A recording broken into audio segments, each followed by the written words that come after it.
Welcome, everybody. Thank you all for joining us. With me today, Alex Norman, here, one of the senior folks here at Red Siege. He's going to be talking to us, explaining. We'll have a little discussion here. We like to keep this interactive, but talking through how we're going to prepare for a pen test. So, Alex, thank you so much for leading this discussion. Folks, don't forget, if you've got questions, hit us up in the Discord, even after the event.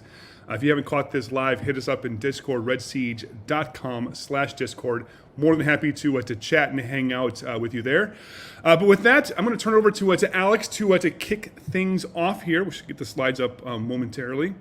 We've got our wonderful Jay Con in the background. He does all these cool graphics. It's good stuff. So let's do the quick introductions here. I am Tim Medin. I'm going to be the MC of sorts here, kind of walking through some of the discussions. We've got the nice Slack notification. Really? Awesome.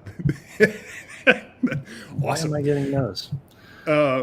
So we've got Alex here walking through. I am Tim Medin. I kind of run this pirate ship over here at Red Siege. With me, Alex. He's got a ton of experience, works with a number of different clients here through some of the pen test process. So let me hand it over to Alex, and I'm going to join you, come back, ask some of your questions. So if you have questions along the way, please put them in the chat. We'll answer questions kind of along the way here. Alex? Awesome. Good afternoon, everybody. So yes, as Tim said, properly preparing for a pen test today. We'll kick it to the next slide. I sincerely hope I don't keep having all of these notifications going on. As he said, I'm one of the senior consultants here at Red Siege. I've been a pen tester for about 9 years, and one of the other things I do on the side is being on the B-Sides DC Board of Directors. I was actually one of the co-directors for about 5 years. And then have stopped. We are coming back, honestly, at some point. Besides DC will return, but you know, all the stuff we're going through. As Tim said, he said before, he is our fearless leader here at Red Siege and needs no introduction. So before we get started talking about ways to improve purchasing a pen test, so this came out of I believe Mr. Jason Downey on our Slack channel saying, hey, somebody should do a talk, Defenders, here's how to get the most out of your pen test. And that's kind of where this came from. But first, we'll talk about types of pen tests. So just to give us a lay of the land as to what we're looking, what types of tests that we'll be talking about and kind of covering here.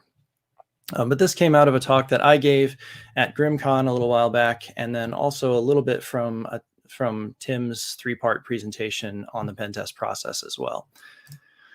So types of pen tests. We have vulnerability scans, which are really basic. We don't do a whole lot of those, and you don't see a whole lot of those anymore. Then there's your regular penetration test, which is just really you give us a whole area to take a look at, and then we start from there and just kind of see what we can see. Something a little bit more targeted or tailored tests types that in here are focusing on specifically a web app. This is where like phishing engagements would fall. This is where social engineering or things like that would fall. Also potentially code review, depending on what we're looking at. A red team, which is a lot more detailed and no one can agree what the heck it is. And then a purple team, which is kind of like a red team, but with a collaborative aspect rather than being unannounced or hidden.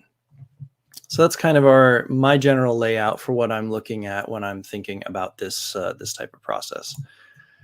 So pre-engagement, we're going to, you need a pen test as a defender, or your boss is coming to you and saying, hey, we're going to buy a pen test, or we need to have a pen test done before the end of the year.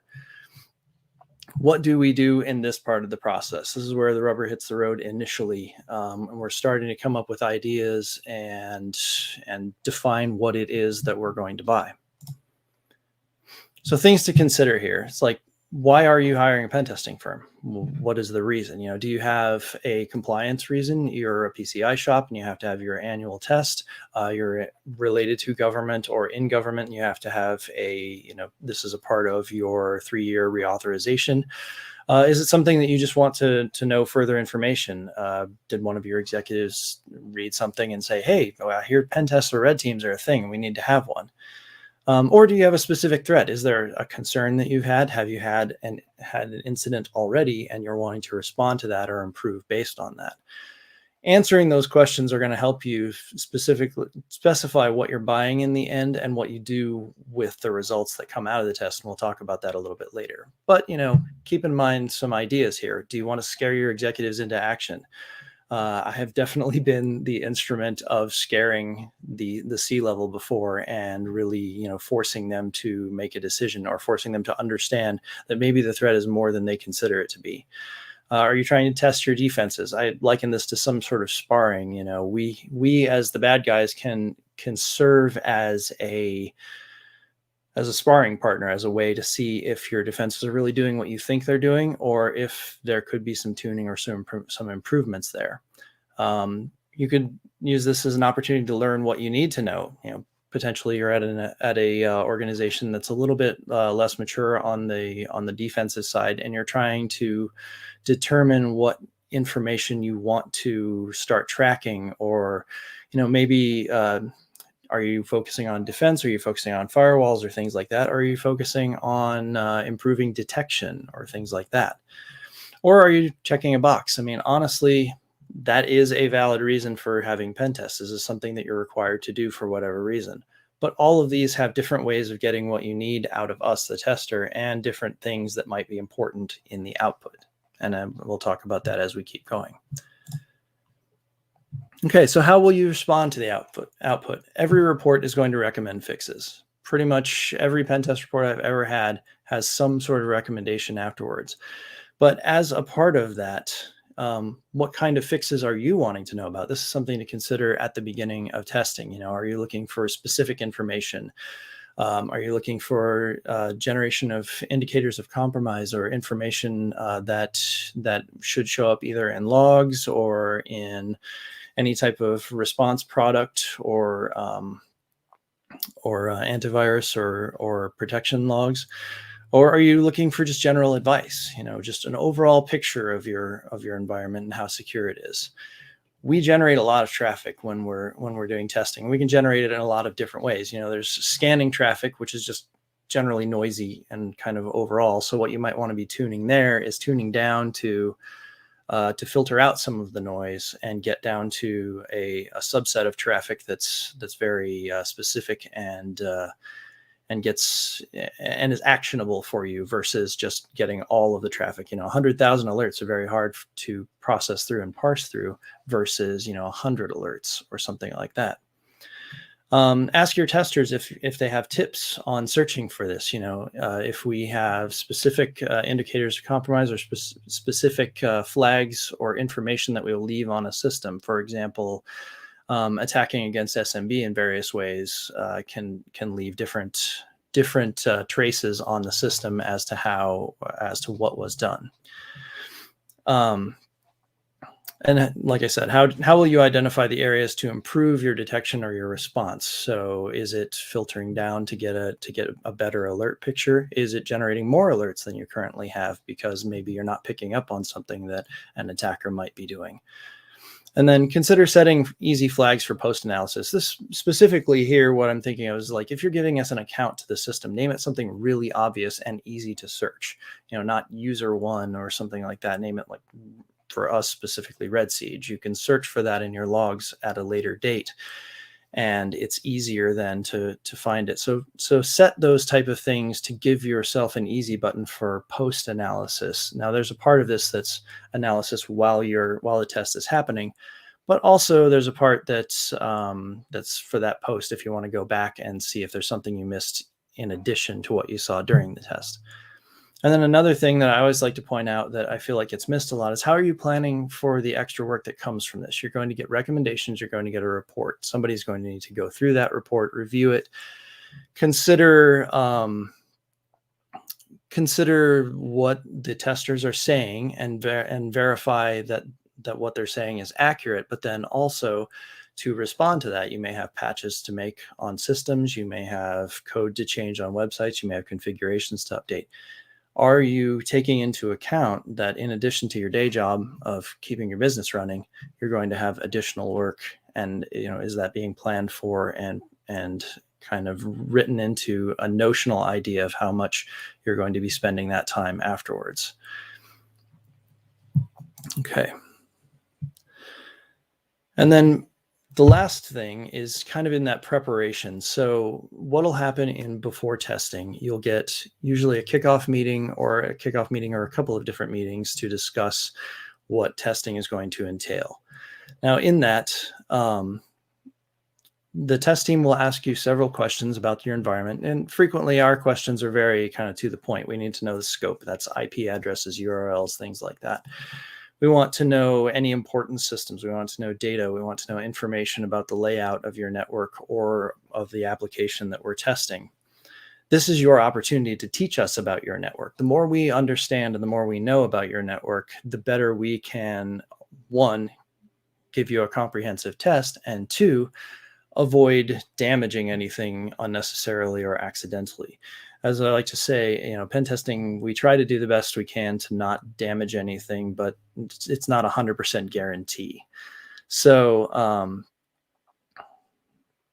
that's something to consider as we go forward. So then scoping. Now, this is an area to consider carefully, and we've seen this a few times, on recent tests, is that you may want to test everything. You may say we want to test the whole thing, but depending on how large your environment is, that could be a challenge for a couple of different reasons. One, every different piece of complexity requires us to try to touch all of those things, which could generate more alerts. It could cause more traffic. It has a potential to cause more issues. It also spreads the testers a little bit more thin.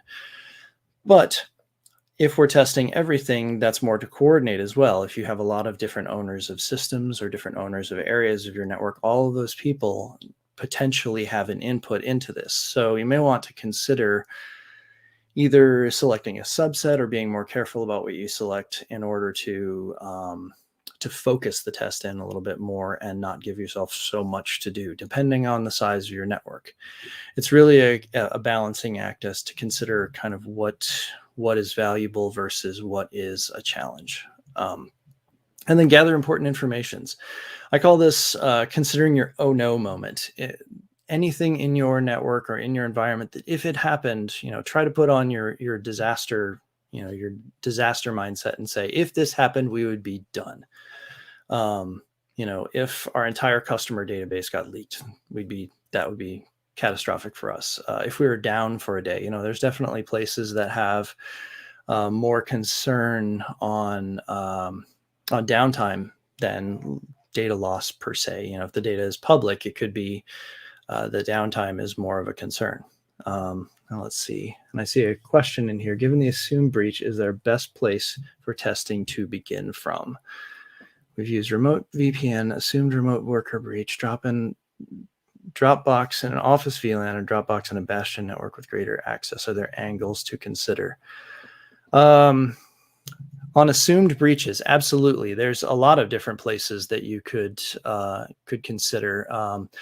I've definitely seen a notional, what we call like a notional phishing. So phishing defenses are getting very good. They've gotten they've improved a lot over the years, and so it can be difficult and challenging and time consuming to get a phishing email from. But this morning we were talking about, just amongst ourselves, is that eventually a phishing email is going to get through. And I like to say, like, even on Gmail has pretty good phishing filtering. I still get crazy phishing emails to my Gmail inbox sometimes. So it's definitely something that can happen. So there's the kind of assumed breach idea, getting access to an actual live machine. Now, one thing on the live machines on the network, and actually I see Tim's back in as well. One thing on live machines, Tim, and I know we've seen this and we've said this before, is we don't like to, if you're going to set up a live machine for your testing team, try not to make it just a raw image, like a base image out of your environment, because the thing that happens over time on any machine that's just in daily use is it gets what I like to call dirtied up. It gets more information put on it. It gets stuff loaded on there that it might not need to. It gets files downloaded to it that might not need to be there.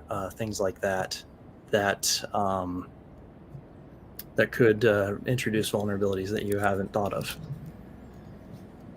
Yeah, absolutely. If I can just add some more, we've actually done like I said, I would literally love to talk to you for hours on assumed breaches. In fact, we actually did 2 presentations if you want to see those.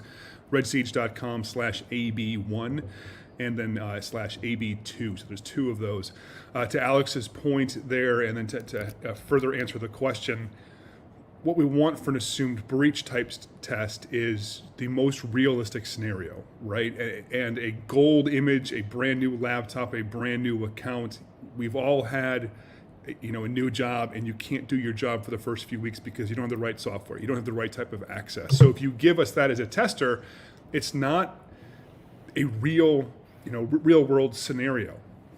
And going back to Alex's points there, ultimately we're on the same team, and the more information and the more realistic we can make this to a degree, the better off.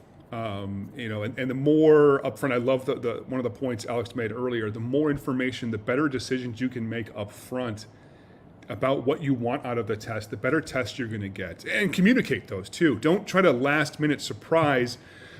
We've had some, and Alex, I'm curious on your take on this too, where like, hey, we've got a 1 week test, and they're like, cool, how slow and quiet can you go? And you're like, well, I mean, we only have a week. Have you encountered that, Alex? What's your experience with that last minute? Here's a little thing we slip in. Yeah, that's definitely a challenge. And you have to keep in mind, there's always going to be that problem of time scale. It's like, we like to say an attacker can take 6 months to try to attack you. An attacker can try to, continually send you different phishing emails. And if it doesn't stick, it's fine. They just send another one. All they have to do is get lucky that one time, or get through that one time, or wait for something. I know an example that Tim and I were talking about before, as we were coming up with this idea, was one time during testing on a Friday. I was on 1 week, I was on a test. We got no access, had the hardest time. They were fairly well patched. Everything was good to go. Literally the next week, MS 1710 dropped. We owned an initial host with that and got complete DA on the environment. So that's where you get into that whole crunchy outer shell thing as well. And that's something with going back to talking about like assumed breaches and things like that. You want to see what happens in that worst case scenario. You want to understand. And as somebody purchasing a pen test, your goal should be to understand as many different areas of your network and sections of it as possible, because your outer defenses may be great, but all it takes is one thing. I mean, look at earlier this year, SolarWinds. Everybody freaked out about that for a month and a half because, it was a supply chain issue. If you get hit by something like that, or we're definitely seeing, more classes of Linux bugs that are lower down in the overall Linux configuration, that can affect everybody. You're seeing those classes of bugs that are across a massive section. And what do you do if that happens? All of a sudden your outer defenses are down, and you've never considered detection once people get past that perimeter. Yeah, and to further add to that, understand, and going back to the original point and kind of adding on to what Alex was just mentioning, understanding what you want from the test is huge. You know your organization better than any pen tester, even if it's your own pen testers. Mm-hmm. You tell them this is what's important to us. You tell them this is what we're expecting from the test. You can absolutely do that. Don't. Yes, you want to lean in on the experts on the offensive side, but tell them like, hey, we want to test our defenses, or hey, we're looking for this. Hey, this. And don't be afraid to share. Remember, we're on the same team. There's limited engagements. Even if it's internal, you only have so much time. Ways to make this more efficient help everybody, right? Because we're all trying to keep the bad guys out. And that gives us a specific thought in mind. We can adjust, and even us as pen testers, we will get target focused on things. We'll kind of get to chewing on a specific vulnerability or a specific issue that we see. But if we have that kind of overall, hey, we're trying to test response here, or hey, we're trying to see what happens with file shares, or we're trying to get a clear idea of these web apps, that can focus us a little bit so that we don't linger too long on something that's not necessarily maybe something that you as a customer might want. There's a great question on the Discord, and this is something that we can cover maybe in the post part, but how do you give a realistic viewpoint of how the customer did compared to everybody else? We get asked this question, at least I get asked this question on almost every test that I've ever been on. And it's a challenging one to answer. We'll work on it a little bit in the kind of post part, but I just wanted to kind of stick a pin in it so I can think about it as we go forward, because it's a challenge. It's definitely a challenge because every customer is different. And I know that's kind of a lame answer in some ways, but I mean, there is no two customers that are exactly alike. That said, I mean, I've generally commented on, yes, we see this type of vulnerability a lot. Or honestly, my favorite thing to do is to compare a customer to themselves when we come back. I've seen customers that have really struggled to improve, and then I've seen customers that after 3 or 4 years are night and day different from where they started. Yeah, and to that point too, there's no like CVSS score for how good or how bad. And we see people like, well, how do we do compared to other people in the industry? You're going to get my gut feel, which, we've seen collectively, many organizations. We can give you our professional opinion on stuff. But there's also, I think it's a little bit misguided. How am I doing versus other hospitals? Well, fine. Just all hospitals are doing very, very badly. Yeah. And that was different when the attackers had frankly a different game plan. Now where they're coming in and they're essentially smashing everything with ransomware. It doesn't matter what industry you're in. You can't say, well, how are we doing compared to medical? Because you're not just in the game with medical. You're literally in the game with everybody else. So yeah. I'll turn it over to Alex here. Let him get back to the next portion here. Sure. Yeah, and if you get hit with ransomware, you got hit with ransomware. It kind of doesn't matter at that point. You hope that that doesn't happen. But we have definitely seen that there are stumbling blocks in some of those ransomware chains as well. So considering, I guess one final thing that I always like to consider is whenever you're looking at a system, look at it as layers from the outside. So there's the outside wall, like a castle. And then inside most older castles, there's an inner wall and then another inner wall and another inner wall. You want to strengthen all of those walls as much as you can, realizing, of course, that there are budget limitations, there are time limitations, there are equipment limitations, there are limitations in just the systems that we use. But it's difficult to define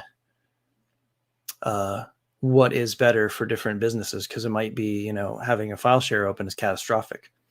Not really a security vulnerability per se, but still it's kind of the end result is what we're looking for.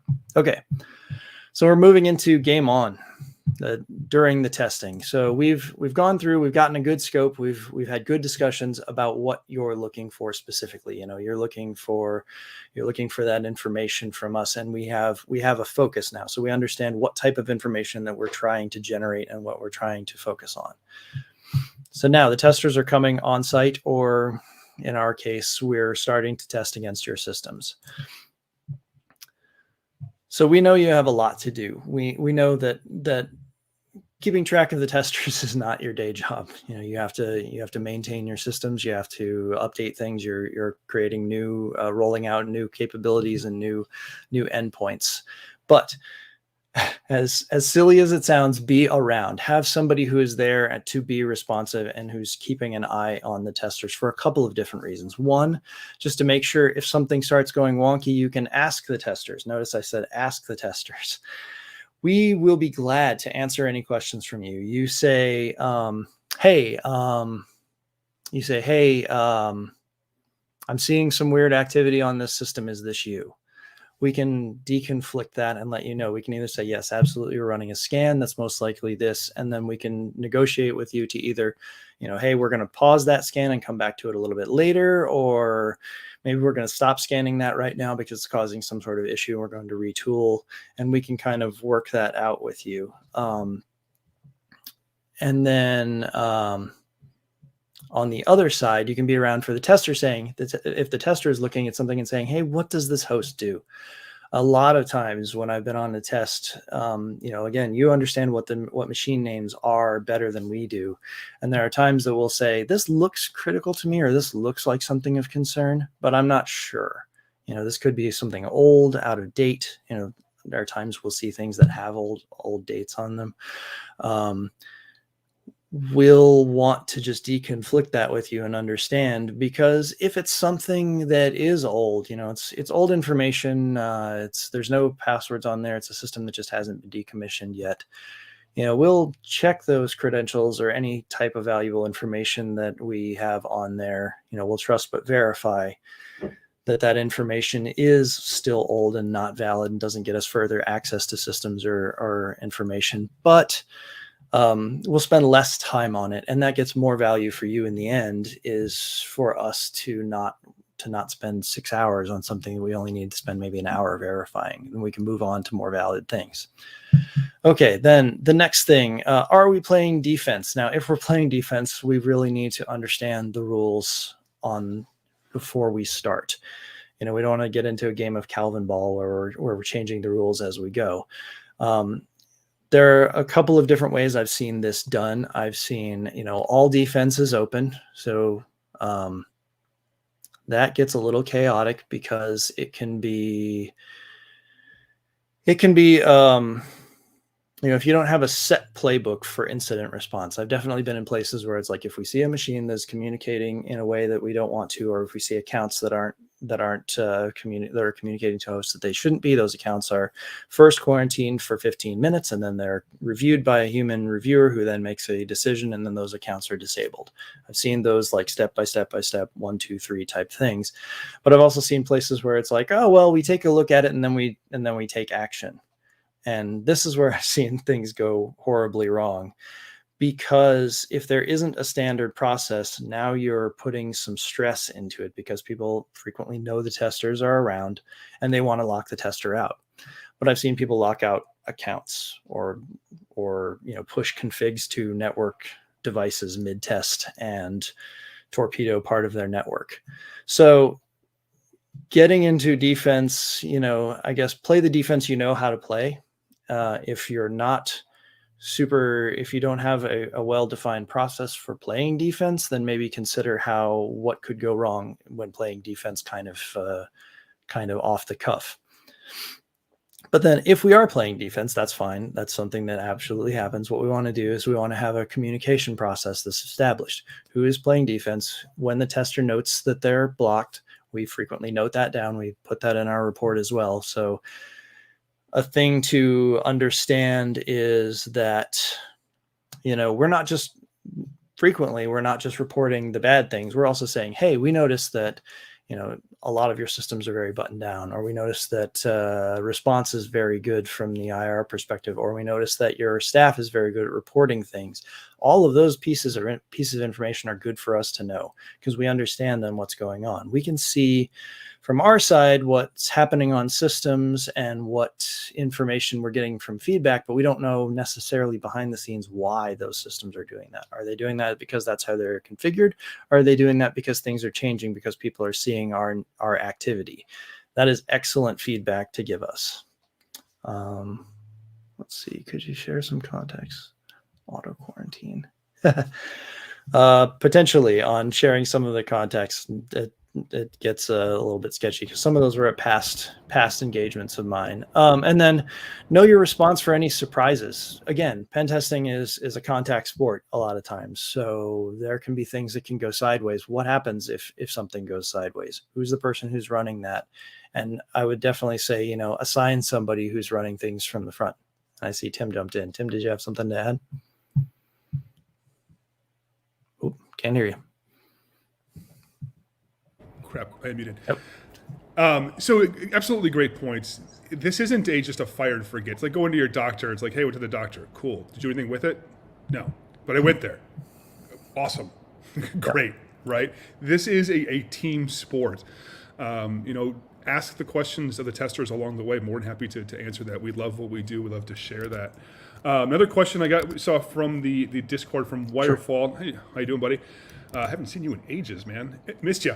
Anyways, so he was asking about things like honeypots and similar, and what the defenders should do with those. Should they disable? Just get your feedback on that. I've got some comments on that too, if you don't have any, but go ahead. I have encountered honeypots on a few tests. usually in larger environments. It depends on your testers. You can definitely leave them up. However, I would have for lack of a better term, a safe word for the tester. If you think you've run across a honeypot, although in my experience, honeypots start acting weird really fast. Because I've seen ones that just explode when you start scanning them, and they're like, this is open, this is open, this is open, this is open. You're like, what in the heck is this system even doing? And then after a few minutes, frequently then somebody, when I've been in the room with people, the POC will be like, oh yeah, we have honeypots. Or like, oh really? Okay, is this one of them? Like, Yeah, well, it's good. And remember, what is your goal of the test? This goes back to Alex's original point. What do you want from the test? Are you trying to test your detection capability? If so, keep it in play. If that's not one of your goals, give your testers, say, don't touch these specific systems. Take them out of scope, make your life a little bit easier. It goes back entirely to what do you want out of the test. Also, if you see a tester that's stuck in a honeypot, I mean, tell them, like, look, you're stuck in a honeypot. Move on. Otherwise, again, we're trying to be more efficient. So it's not a perfect question here. It's sort of pushing this back to the defender. What are your goals? Yep. Right. What do you want from the from the test? So I'll turn it back over to Alex here. Continue on. And I see honey accounts and poisoned SSH keys are fun. Absolutely, they are, and absolutely take credit for them. That's something to point out to the tester. Hey, we caught you, and here's how. Because again, the tester isn't going to tell other people what we sign agreements with you, say we will not talk about your stuff outside of between you and us. So you can take credit for that and say, we caught you and this is how. And that validates that your protection is working. 1, we ran into it. 2, you caught us using it. And then 3, we can note it in the test and say, excellent, that's a good use of that. However, it's one overall picture of the puzzle. And then, as Tim was talking about, ask for clarification. Again, communication is something that we can do. We can always do more. And that's something that I tell myself as a tester, like I need to be reaching out to my customer even more than I think I am to clarify things, to just give that kind of back and forth information of, here's what's going on. Here's what we're seeing. This is going well. We have a question on this, just kind of keeping that dialogue back and forth. But use the offense. We can get really specific. As I said before, we can get stuck on things. We can get target focused on something. But if there's something that you're looking for, even if something comes up during the test, you've thought of a new thing that you want to focus on, or you want to shift us just a little bit, it can be easier to give us a call, have a quick discussion, 5 to 10 minutes about something and just hash something out than it can be to hope that we hit something, that you want. Let's say if you're doing defense, or even if you're not, check your tools and see if they're behaving as expected. So this is the next thing with check your indicators as we're going. And this varies depending again on what you have. Some places will have dedicated security operations desks. Other places won't, kind of all depends, but try to check your indicators live. It can be educational to see the network traffic and things like that. Now, I'm more of a fan of this on like assumed breach tests or things where we're not just launching off scans. I mean, telling the pen tester that you saw their Nessus scan is not really going to be anything of note. We hope you saw our Nessus scan because it's the loudest thing in the universe. We call it, or I refer to it as the giant flaming pink dump truck, driving through the front door. Not exactly stealthy and not whatever. So, we expect you to see things like that, but what we might not expect you to see is us using that service account to log into three different hosts, or us digging through the file shares or things like that. Now, those are things that might not show up in your general alerts, but it might be something to consider. How can we tune our alerts to be more accurate and more targeted to filter out some of the noise that's just kind of constant and get down to things that are more actionable and more valuable.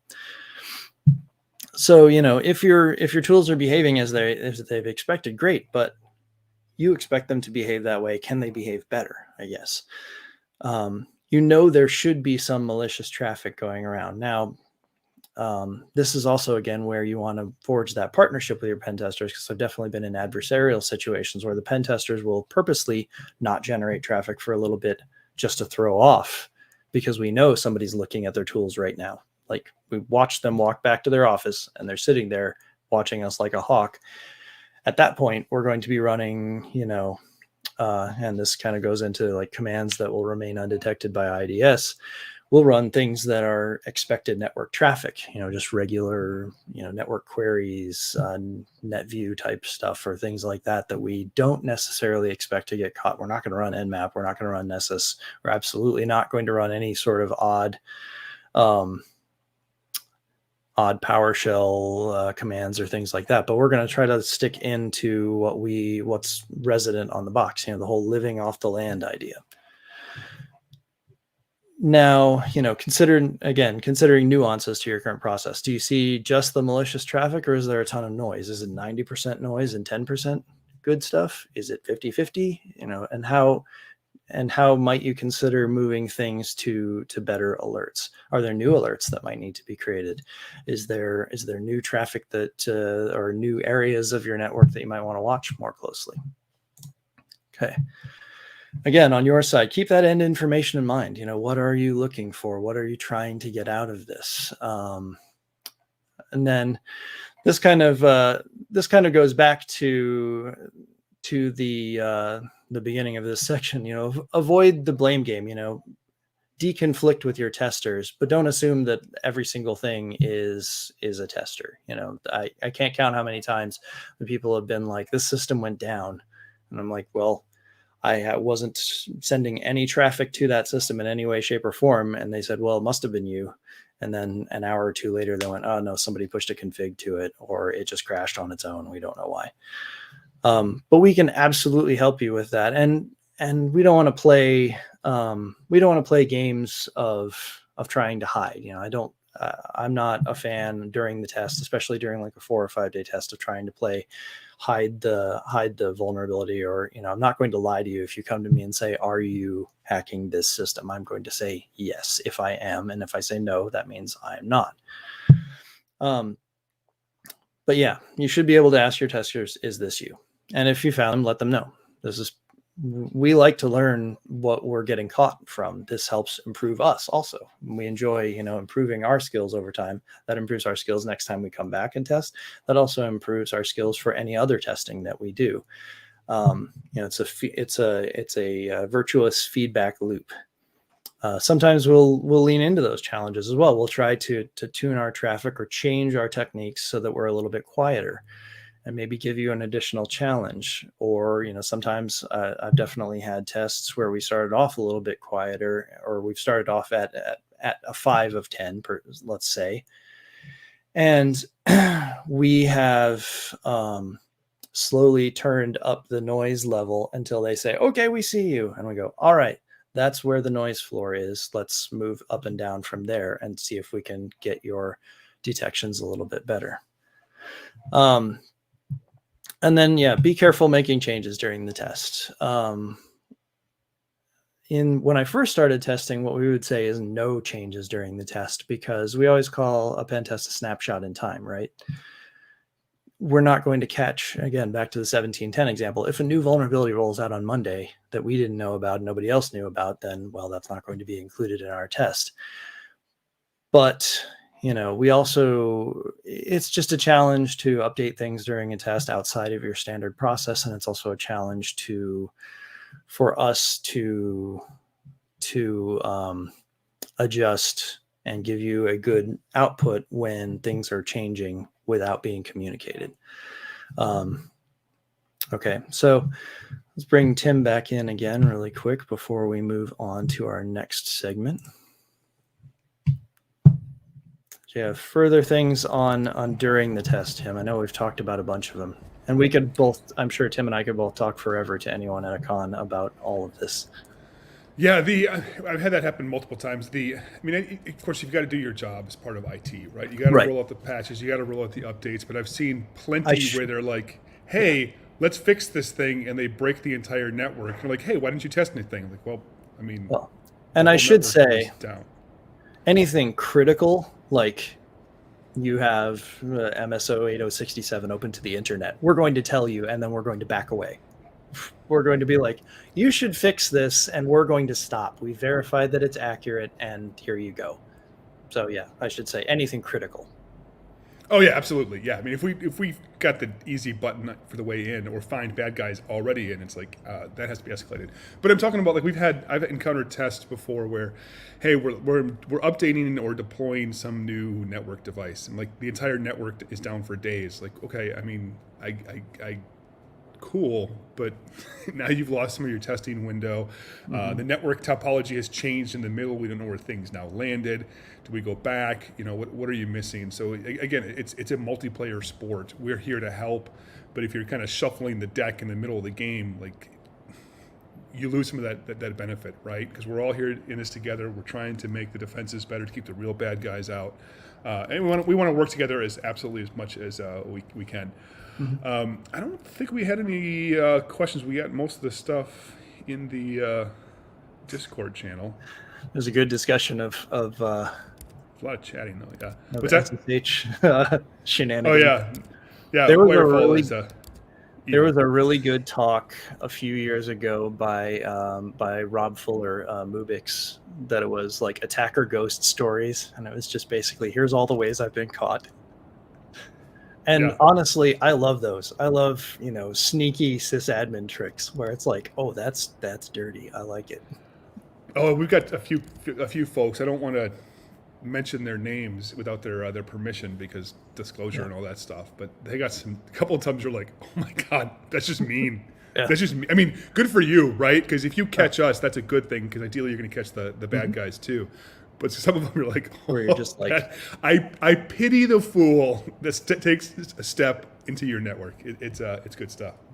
I'll point out one because I don't think you would mind. But if you ever go up against any AD that link for Mubix's talk, it was Attacker Ghost Stories. I believe it was a ShmooCon.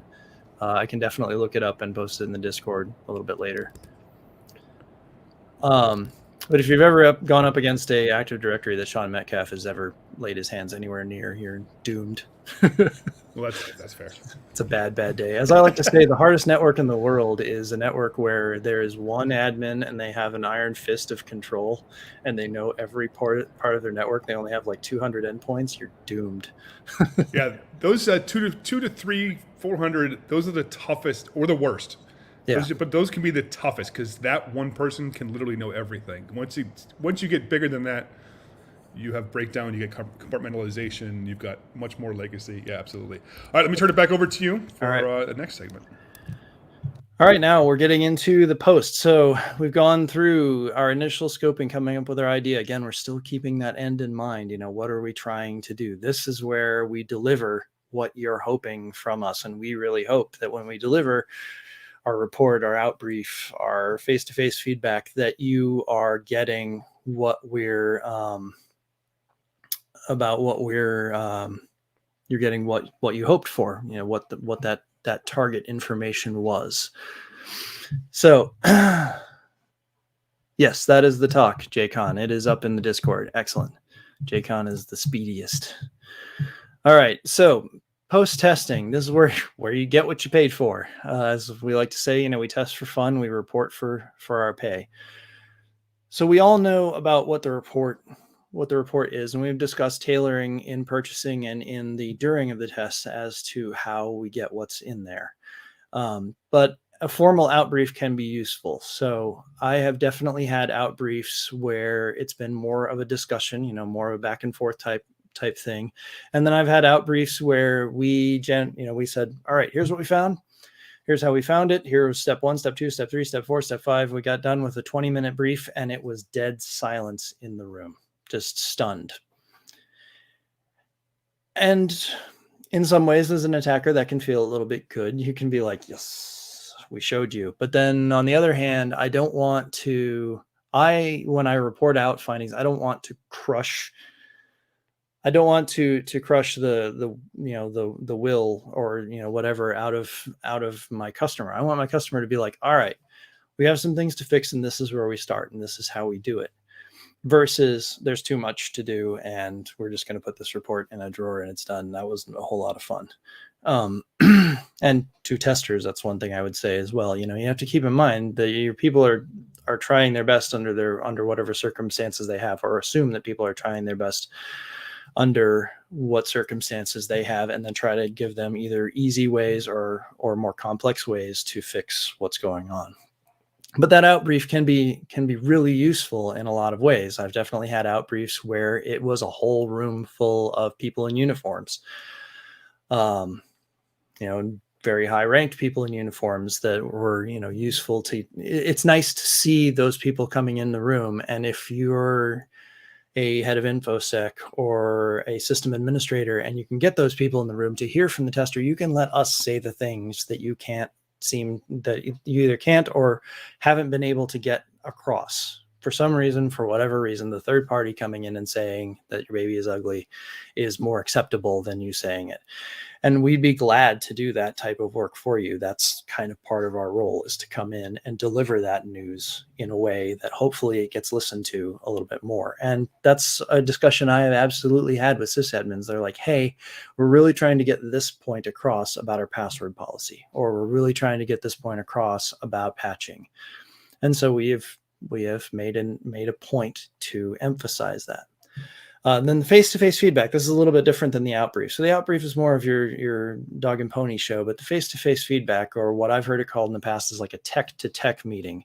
That's when the testers and any tech staff get together in a room, and we can just talk back and forth, just jam about whatever we're seeing, whatever we did, come up with ideas.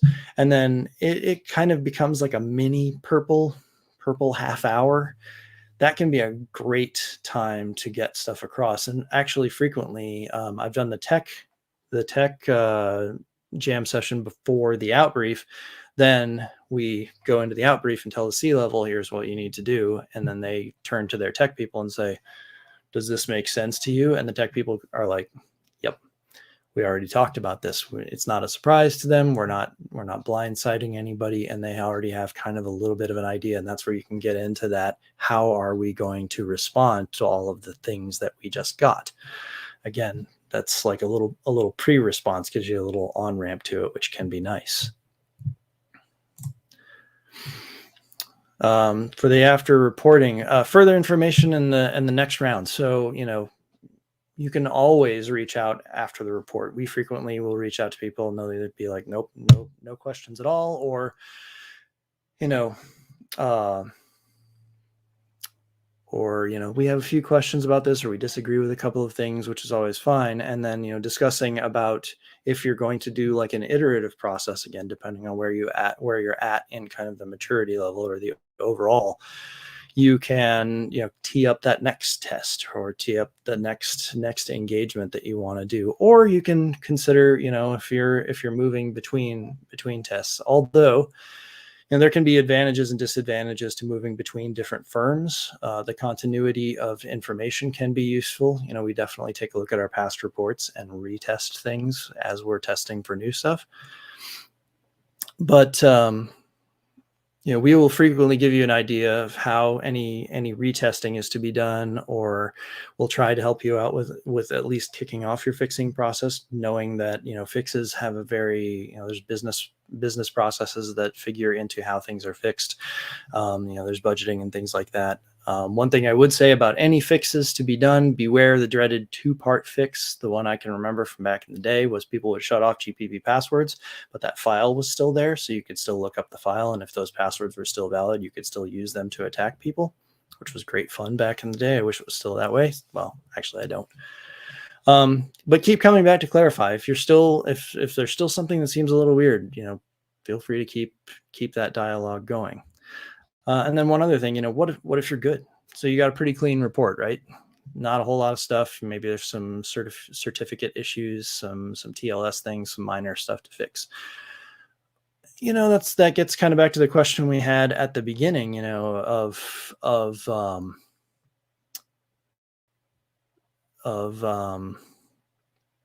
shoot, I just blanked.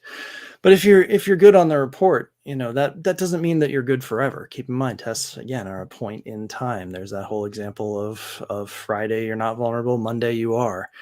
Hopefully a test should give you a view of your layers. Again, this is where I go back to my layered approach. You're trying to catch people at different points. That's where, like honeypots, different detections, different stumbling blocks. I feel like I heard somebody describe that your network should be like crossing a darkened room with Lego on the floor, crossing a darkened room barefoot with Lego on the floor. There's lots of things to trip over and lots of places to make noise. And the test should give you an idea of that and give you an idea of where you can put up blocks or alarms that would be the most effective. And then, back to our plan to handle the remediation. What do you do with what you bought? You've gotten your out brief now. Hopefully you've gotten either the motivation internally for a budget or people or time that you needed. You've got your staff planned, and then you've got your actual findings, right? I generally recommend GP policies with invalid creds. Yeah, probably that would work. I generally recommend grouping your findings. So there could be a bunch of them that are slightly lower risk or lower criticality, but they're super easy to do. Why not just knock those out? It shows some, if you're checking off numbers, we had 10 issues found and we fixed 5 of them already. Woo, yes, things like that. And while those are being done, you can consider your plans for the ones that are going to take a longer amount of time. You're going to patch a system and you want to roll it out to 5 example systems before you roll it out to 50 and, make sure that things aren't breaking. Or you're going to update a policy. Policy updates can definitely be challenging because you have to surface that with people, and, people will complain about changes in password policies and things like that. And then try to consider the high level of what vulnerabilities you did have. What categories are they? Is it network issues? Are they shortcomings in security policies? Do you have a patching thing that's delayed, or is there something that can be done to streamline that process? How can you work on the causes of issues or the category of issues rather than the specific individual ones? And now we'll bring back Tim one more time because we're closing in on it. Any questions, of course? I know I've seen some chatting and stuff running by. That would be an excellent dirty trick, by the way, to put invalid creds in the GPP file. Yeah. That would be hilarious. I got a quick comment, and then I'm going to feed you one of the questions here. So, yeah, you're spot on. The test isn't over when the test is over. And that sounds weird, right? Like there's still value to be had from this. If you don't understand the criticality or why something matters, ask. Just because the testers ranked something as a high, critical, medium, low, cheeseburger, whatever, it doesn't matter. Right. It needs to fit in your environment. We do our best. I like to hope that all testers do their best to understand the target organization and don't just say this is the CVSS. We know with the crappy pen testers, the puppy mills, if you will. Nessa says this, we'll copy and paste. But if you've got some testers worth their salt, they're going to try to understand your organization, identify the risk there, and give you recommendation on prioritization, potential impact, things along those lines. So the question that sort of leads to this question here from a human. Love the name. Recording question: fixing all the exploited identified weaknesses may be expensive for an organization to do. How does the pen tester enable customers to identify where a customer should spend money and resources to fix these issues? Absolutely. Is there a way to communicate that effectively? Yeah, criticality is a place to start. It's kind of the most basic place to start. Frequently we will the dreaded cheeseburger. I love that name. We'll note things of criticality levels, and I would tend to go then after that off of like ease of being able to do it. If it's just a patch, that's a loaded phrase.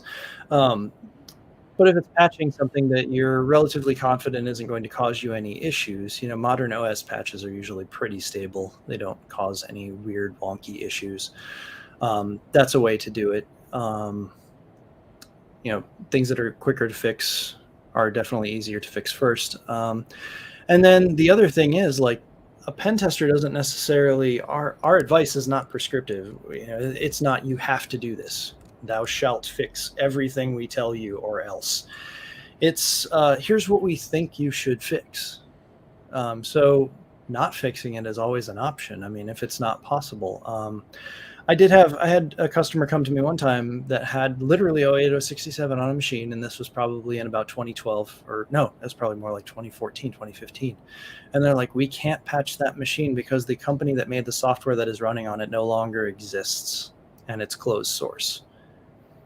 And I said, okay, well, that's an interesting challenge. I guess I would, what does that machine have to communicate to? Oh, it only has to communicate back to one host. It just sends a report every day. I'm like, all right. I would say that host should only ever be talking to that other IP at a specific time of day. And if it does anything else, it should set off every alarm in the world. It should be like, hey, this host is doing something that is not expected to do. So, things like that, you can create pretty good fences around things that might not be ideal. It's a bit of a creativity, and that's another place where use the red team. We like to we're encouraged to think in odd ways and come up with weird solutions to things on purpose. So maybe we can come up with an odd solution that maybe we don't have all the details, but we can give you kind of the framework of an idea. Yeah, and I think further to that point, like PCI is a good guidance, but it's also misaligned to some degree, right? So, Right. PCI says like, hey, 8-character passwords are fine.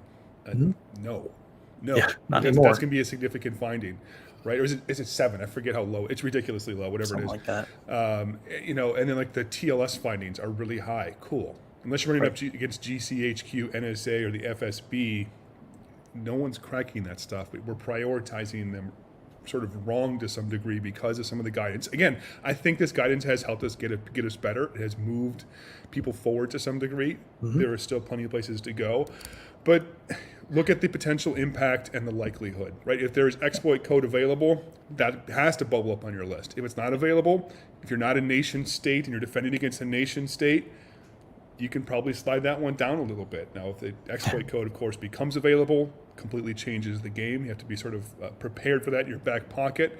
But to the point there, think about the likelihood. To Alex's point, if there's really easy ones to knock out of the park, those are fantastic, right?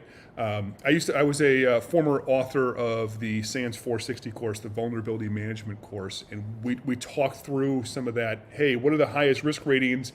And then which things can we take care of quickest in our test network to bring those issues down, to bring our vulnerability score to some degree, whatever that means to you. How can we bring that down quickest? Right. Do you need to patch everything? Honestly, no, because you're not going to have time for that. You're going to spend too much time patching crap vulnerabilities that realistically have no impact to your organization.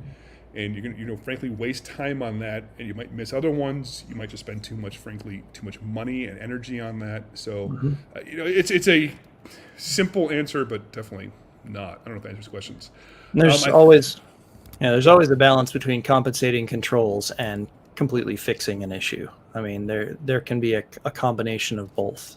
Coming from the government space in the past, that's definitely something that you can do. Good deal. I think we hit all of the questions. There was a couple that were a little off topic for this particular discussion. We try to answer those in the Discord. Keep the Discord going. Again, redsiege.com/Discord. Sure. If you've got additional questions. Did I miss any other questions, Jaycon? I don't see anything bubbling up. Yeah, I don't see anything either. If you could maybe touch on that Tigers question, anybody in the Discord. This was more for the defensive side, and this is more of an offensive question. But as far as the other questions for this talk specifically, I think we got them all. So, again, thank you, everybody that has came out to this. This has been another wonderful SiegeCast. Appreciate you all. Thank you.